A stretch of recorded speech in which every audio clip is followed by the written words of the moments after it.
Hai, Assalamualaikum warahmatullahi wabarakatuh. How are you today? I hope you are doing great and always safe and also healthy. Okay, so welcome back to English Practice for Nursing course. And today we are going to discuss checking vital signs atau memeriksa tanda-tanda vital. This topic is quite familiar for you nurses because this is one of your job descriptions, right? And every day you do this.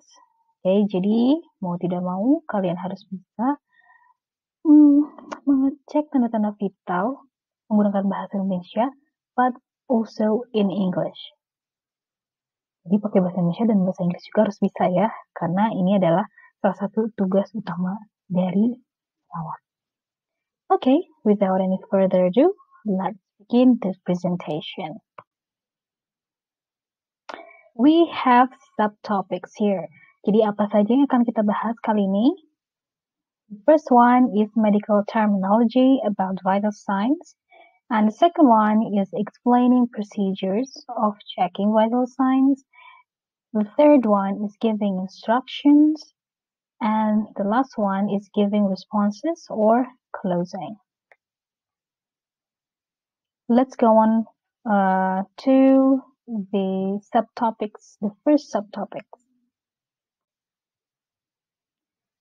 Yeah, the first one is the vital signs itself. There are so many vital signs. Not so many, actually, it's only 5. But I want you to know how to pronounce it correctly.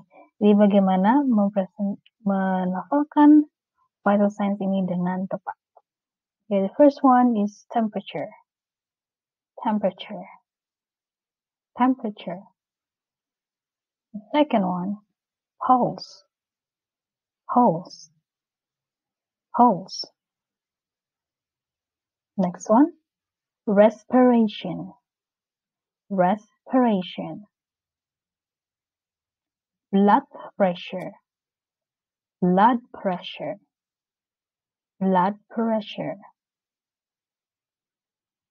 Oxygen saturation. Oxygen saturation. Oxygen saturations. Okay? Ya, yang pertama adalah temperature atau suhu.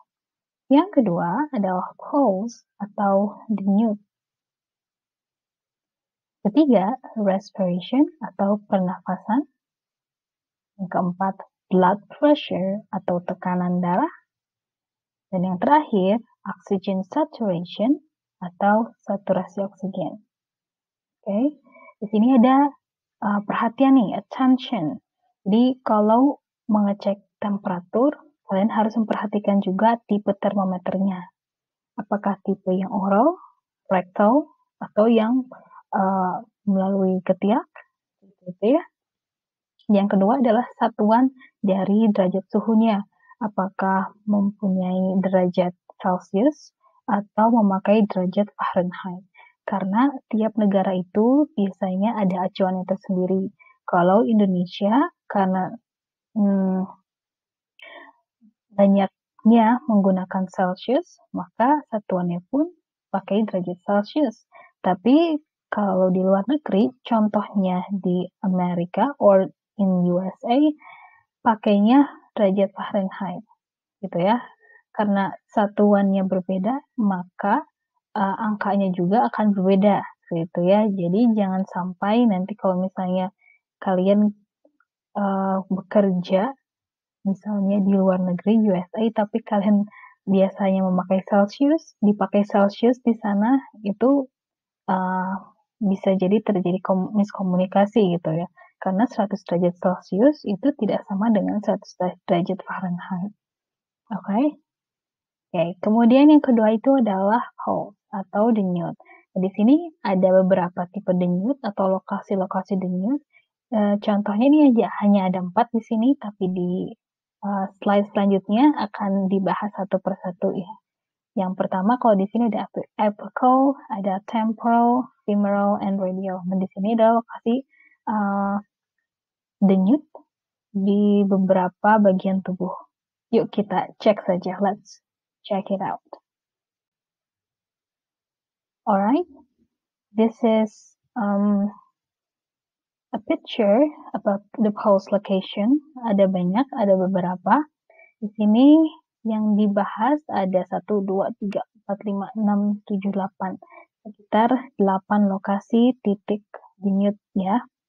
Di sini ada 8. I will give you the example of pronunciation. Bagaimana cara menghafalkannya dalam bahasa Inggris. Okay, let's check it out. Listen and learn. Temporal, temporal, temporal. Carotid, carotid, carotid. Apical, apical, apical. Brachial, brachial, brachial. Radial, radial, radial. Femoral, femoral, femoral. Popliteal, popliteal, popliteal. Posterior tibial, posterior tibial, posterior tibial. Okay, one more time from the beginning to the end. Repeat after me, right? Temporal, carotid, apical, brachial, radial, femoral, popliteal, posterior tibial. Alright? Okay, I hope you repeat after me. Semoga tadi diikuti ya, sambil belajar, sambil mendengarkan, sambil kalian belajar juga melafalkannya. Oke, jadi yang temporal itu kalau misalnya dilihat dari gambar itu denyut yang ada di sebelah di dahi gitu ya. Kalau misalnya kalian sedang sakit kepala, biasanya yang nyut-nyutan itu, nah, terasa denyutnya, nah itu namanya ada di daerah temporal. Kemudian yang kedua adalah carotid. Kalau carotid itu yang ada di leher, bagian leher sini. Apical biasanya di dada sebelah kiri, sebelah atas, yaitu lokasi jantung ya, lokasi jantung sebelah atas. And the next one is brachial. Kalau brachial, biasanya kalian kalau akan mengecek tekanan darah di daerah brachial ini ya, pakainya. Kemudian radial ada di pergelangan tangan. Femoral, kalau femoral itu di sekitar panggul, paha gitu ya. Dan popliteal ada di mana itu popliteal? Di belakang lutut. Right?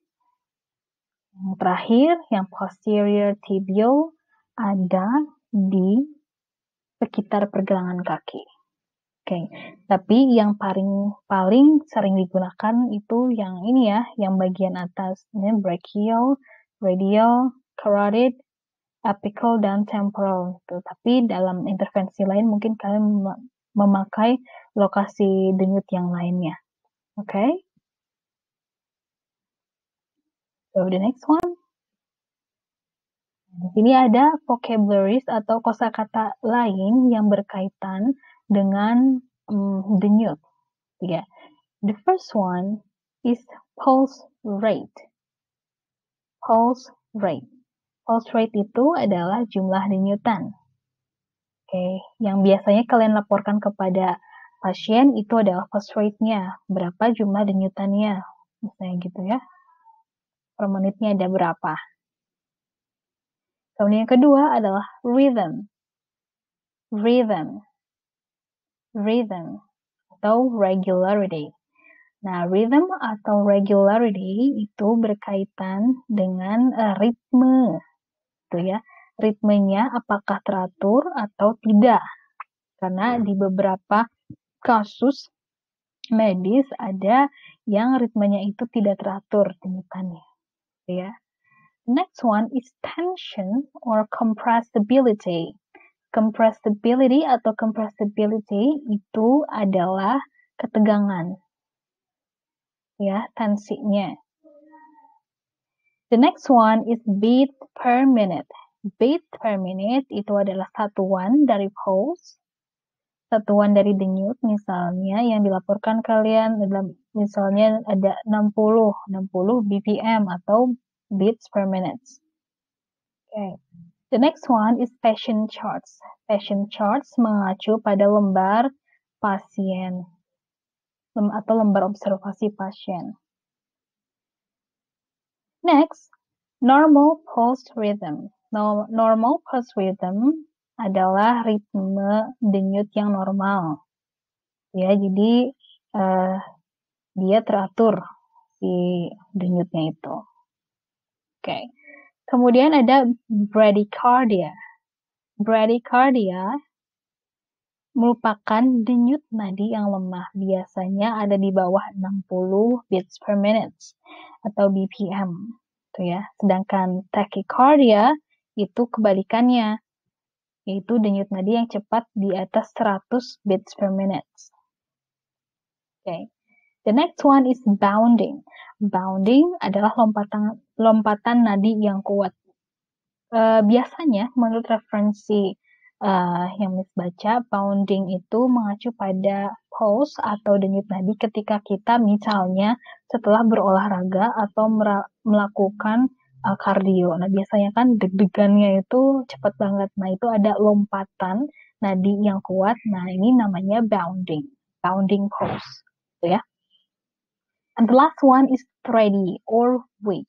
Jadi kalau thready pulse atau weak pulse itu adalah denyut nadi yang menurun. Jadi kalau tadi bounding itu cepat sekali, ada lompatan nadi, sedangkan ini kebalikannya, thready itu adalah semakin melambat nadinya. Ya. Oke? Silakan kalian latihan lagi bagaimana melafalkannya.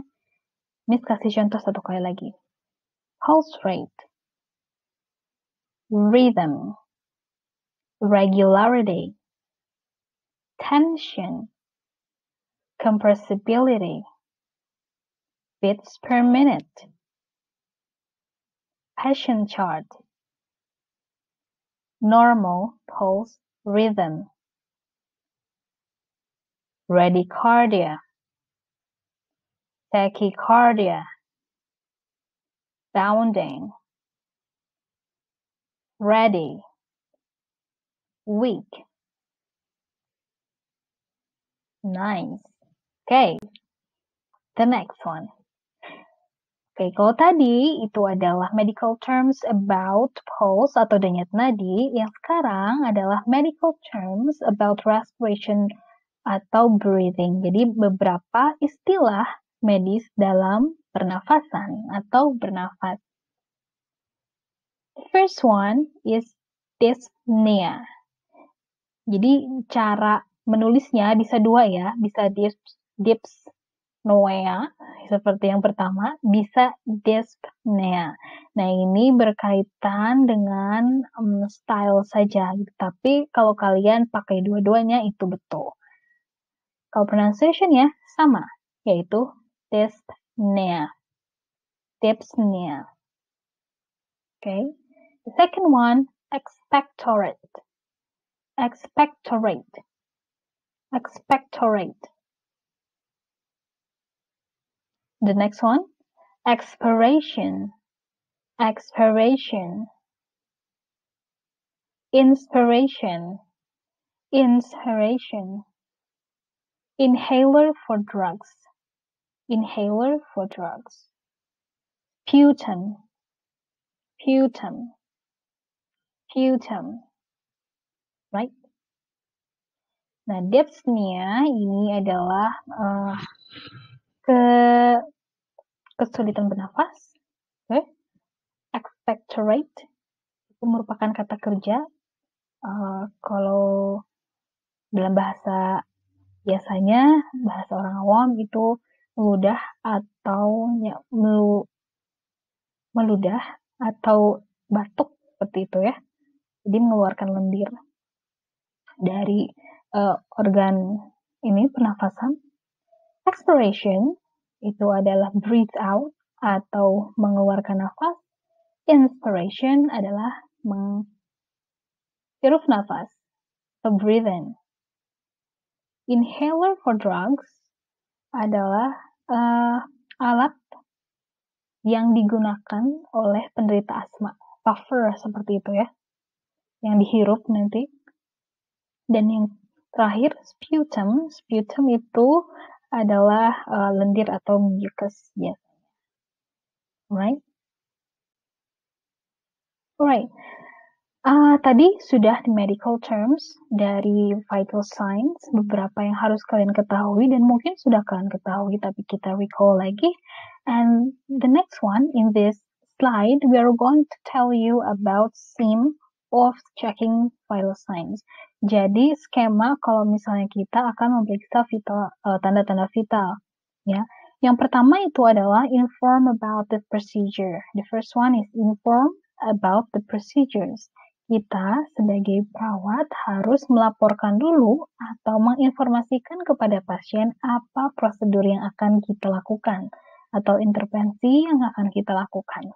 Apakah kita akan memeriksa tekanan darah atau memeriksa denyut nadi ataukah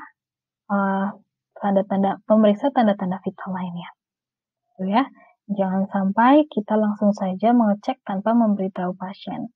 Okay. The next one, what we are going to do is give instruction. Kalau sudah tahu prosedurnya, we are going to give the instruction. Instruksikan pasien untuk melakukan sesuatu. Kalau misalnya mengecek tekanan darah, biasanya kalian akan menyuruh pasien untuk menggulung lengan baju, gitu ya. Kalau misalnya mengecek pernafasan atau misalnya denyut, kalian meminta pasien untuk mengulurkan tangan, seperti itu. Tergantung dengan prosedur yang akan kalian lakukan. The next one is report the result. Kalian setelah selesai memberikan instruksi dan mengecek tanda-tanda vitalnya, tentunya harus dilaporkan kepada pasiennya. Berapa tensinya, berapa jumlah denyutannya dalam 1 menit, atau berapa jumlah pernafasannya dalam 1 menit, seperti itu. And the next one is closing. Closing adalah penutup. Jadi kalian menginformasikan bahwa prosedur yang sudah kalian lakukan itu sudah selesai, gitu ya. Lalu ucapkan salam kalau misalnya sudah selesai prosedurnya dan kalian keluar ruangan atau berlanjut ke next step atau ke step selanjutnya. Oke. Nah, ketika kalian explaining the procedure atau menjelaskan prosedurnya, misalnya kalian ada ungkapan bahasa Inggris yang bisa digunakan. Oke. Yang pertama itu ketika checking blood pressure atau mengecek tekanan darah. Nah, di sini kalian seperti biasa kalau ingin sopan, kalian pakai dulu misalnya pakai ungkapan ini gitu ya, yang ada di sebelah kiri slide. Yang pertama itu adalah it's time for me. Ini waktunya saya. Mau apa kalian gitu ya? Atau bisa juga diawali dengan I just want, saya ingin, atau saya akan, I would like, I'm going. Nah, itu sama saja ya dipakainya. I just want, I would like, dan I'm going itu sama saja. Artinya saya akan melakukan sesuatu gitu ya. Kemudian kalau misalnya sudah memakai ungkapan ini, tinggal tambahkan saja apa yang akan kalian lakukan. Nah, kalau checking blood pressure berarti pakainya measure your blood pressure atau check your blood pressure juga bisa ya. Jadi kalau dalam contohnya gini, it's time for me to measure your blood pressure. Gitu. Nah, kemudian kalau misalnya kalian ingin memberitahukan bahwa kalian akan meletakkan itunya ya, tensiannya misalnya gitu, kalian bisa pakai ini, to put this cuff around your upper arm. I'm going to put this cuff around your upper arm. Saya akan meletakkan cuff ini di sekitar lengan atas Anda. Ya. Jadi pertama, kalian awali dulu dengan salah satu dari 4 kata ini yang ada di sebelah kiri slide dan tambahkan prosedur yang akan kalian lakukan. Oke, ini cara intonasi dan cara melafalkannya ya. It's time for me to measure your blood pressure. It's time for me to measure your blood pressure. I'm going to put this cuff around your upper arm. I'm going to put this cuff around your upper arm. Okay? The next one, explaining procedure, checking pulse. Nah, kalau tadi checking blood pressure, sekarang checking pulse. Yang awalannya itu sama saja, kalian boleh memakai keempat ungkapan sebelumnya. Tapi tambahannya kalian silahkan bisa pakai to count your pulse atau to check your pulse atau to count your pulse on your wrist, to check your pulse on your neck. Ini sama saja, cuma yang ketiga itu ditambahkan keterangan di mana kalian akan mengecek denyutnya, apakah di pergelangan tangan atau di leher, ya. Contohnya yang kalian bisa ungkapkan kepada pasien ketika menjelaskan prosedur ini adalah, I would like to check your pulse on your wrist. I would like to check your pulse on your wrist. Okay. The next one, next procedure. When checking temperature. Ini juga sama, silakan awali dengan salah satu di ungkapan ini.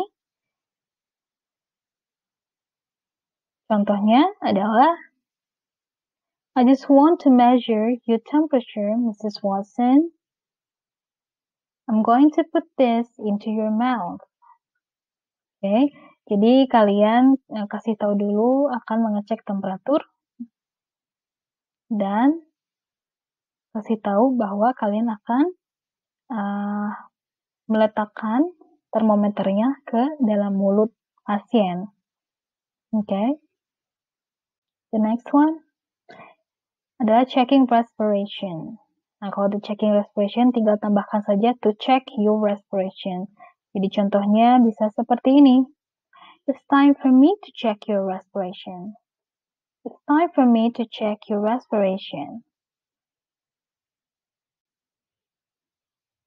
Explaining the procedure checking oxygen saturation.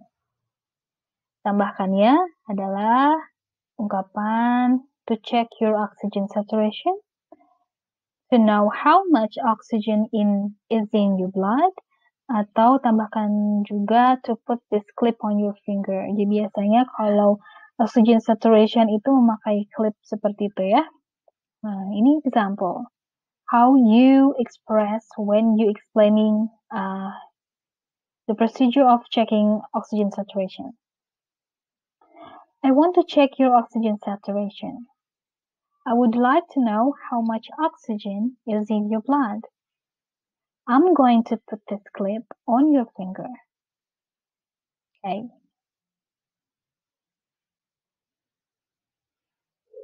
Nah, tadi sudah ya, kalau sudah mengungkapkan prosedur apa yang akan kalian lakukan, kemudian yang langkah selanjutnya adalah memberikan instruksi kepada pasien.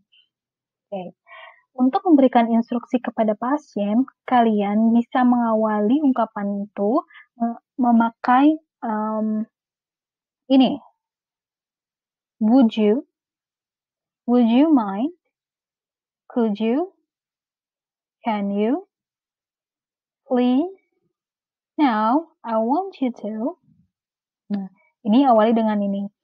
Seperti biasa, ini adalah ungkapan supaya kalian itu lebih sopan kepada pasien, gitu ya. Dan memberikan efek terapeutik kepada pasien, therapeutic communication kepada pasien. Ya, jadi ada would you mind, could you, can't you, please, now I want you to. Jadi kalian silakan pilih salah satu.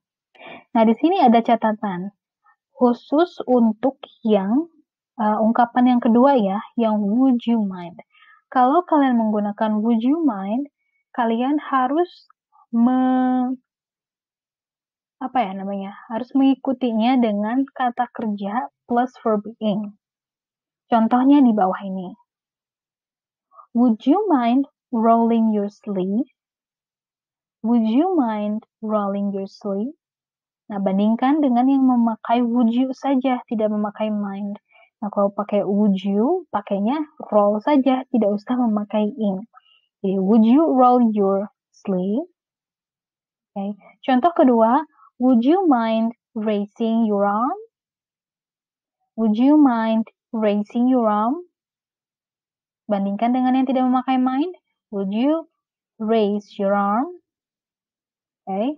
Yang terakhir, would you mind unbuttoning your shirt? Would you mind unbuttoning your shirt? Okay.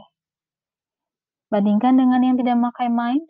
Would you unbutton your shirt?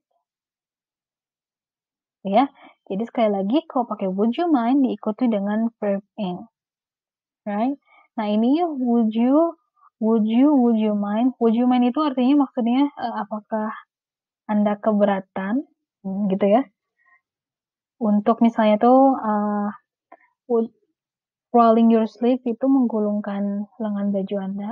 Apakah Anda keberatan menggulungkan lengan baju Anda? Tidak, ungkapan ini tidak dimaksudkan untuk dijawab yes or no gitu ya. Tapi nanti kalau kalian mengungkapkan hal ini, pasiennya akan langsung mengerti bahwa dia harus menggulungkan pakaiannya gitu ya. Can you, bisakah Anda? Could you juga sama, bisakah Anda melakukan sesuatu gitu ya.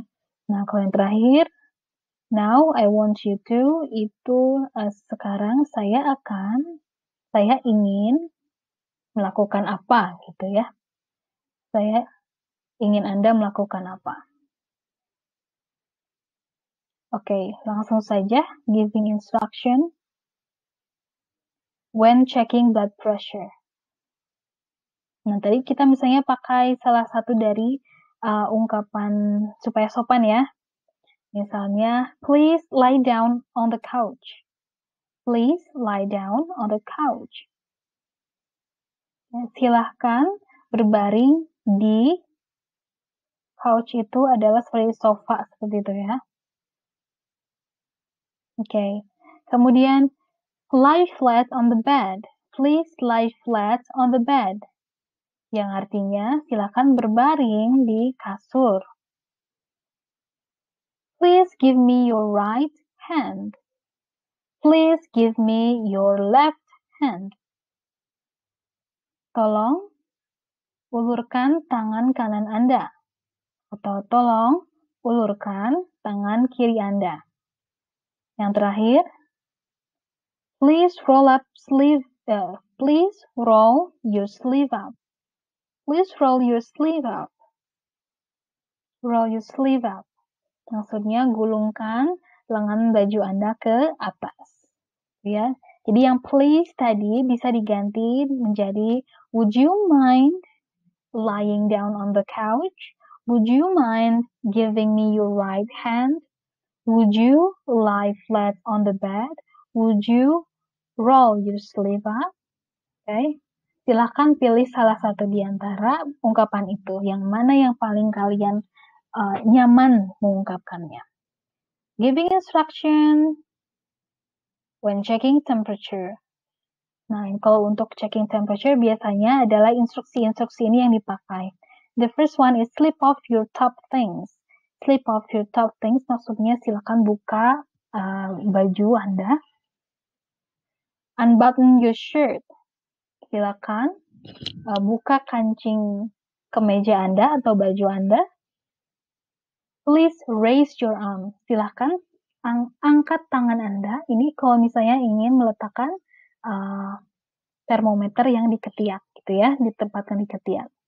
The next one is open your mouth. Please open your mouth. Please open your mouth itu untuk termometer yang oral atau ditempatkan di mulut. Next one is giving instruction when checking respiration. Biasanya ada yang berkaitan dengan respiration, berarti take a deep breath, kemudian inhale, exhale, breathe in, breathe out. Nah, inhale ini sama saja dengan breathe in. Artinya, hirup nafas dulu. Gitu ya. Exhale atau breathe out artinya membuang nafas. Sedangkan yang take a deep breath artinya hirup nafas panjang. Gitu ya. Hirup nafas yang dalam. The next one is checking oxygen saturation. Kalau checking oxygen saturation, ini biasanya tinggal ulurkan jari Anda. Kalau ulurkan jari Anda bisa pakai, please put out a finger for me. Please put out a finger for me. Please put out a finger for me. Oke, tadi sudah yang giving instruction. Sekarang berarti kalau sudah mengeceknya, tinggal melaporkannya, reporting the results to patient. Yang bisa kalian ungkapkan, tinggal ini saja, pakai your, kemudian vital signs yang kalian periksa apa, kemudian is. Your bla bla bla is bla bla bla. Contohnya ada di bawah. Your blood pressure is 120/80. Your pulse is 60 BPM. Atau langsung saja nggak usah pakai BPM, boleh ya. Your pulse is 60. Your temperature is 35 degrees Celsius. Your respiration rate is 16. Your oxygen saturation is 99%. Oke? Ya gitu aja ya, tinggal pakai your, terus vital signs-nya apa, pakai is. Oke? Nah, setelah melaporkan, tinggal closing. Closing penutup. Kalau misalnya kalian sudah selesai memeriksanya. Tinggal, okay, fine, that's it. Fine, the good, all is done. That's all, thank you, and finished. Artinya, kalian sudah selesai melakukan intervensi atau mengecek tanda-tanda vital pasien. Okay? And this is the references. I use the module to explain the material from you and from the Simon Wright book. Okay? If you have any questions, kalau misalnya ada yang mau ditanyakan, silahkan ketik di kolom komen, boleh, atau langsung WA saja ya, silahkan. Oke, kalau jangan sampai kalian bingung tapi tidak menanyakan. Alright? I hope this is enough. Semoga explanation ini atau penjelasan di sini cukup. Kalau misalnya kalian masih tidak mengerti, silahkan tanyakan ya. Usual. So, that's all for this presentation. Assalamualaikum warahmatullahi wabarakatuh.